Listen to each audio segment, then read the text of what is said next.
सुनकर देखो सुनकर देखो सुनकर देखो जी। ममता राहुल मोदी बोले, लिखे जितेंद्र जी।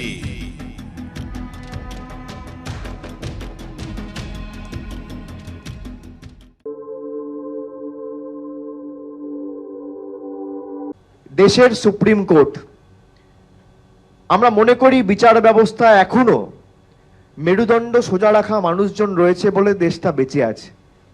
আর আজকে আমি আপনাদের বলতে চাই, যারা শীতলকুচি করেছিল 2021 সালে, যাদের নেতৃত্বে 5 জন তরতাজা লোকের মৃত্যু হয়েছিল, তাদের হাতে কোনো লাঠি ছিল না, কোনো অস্ত্র ছিল না।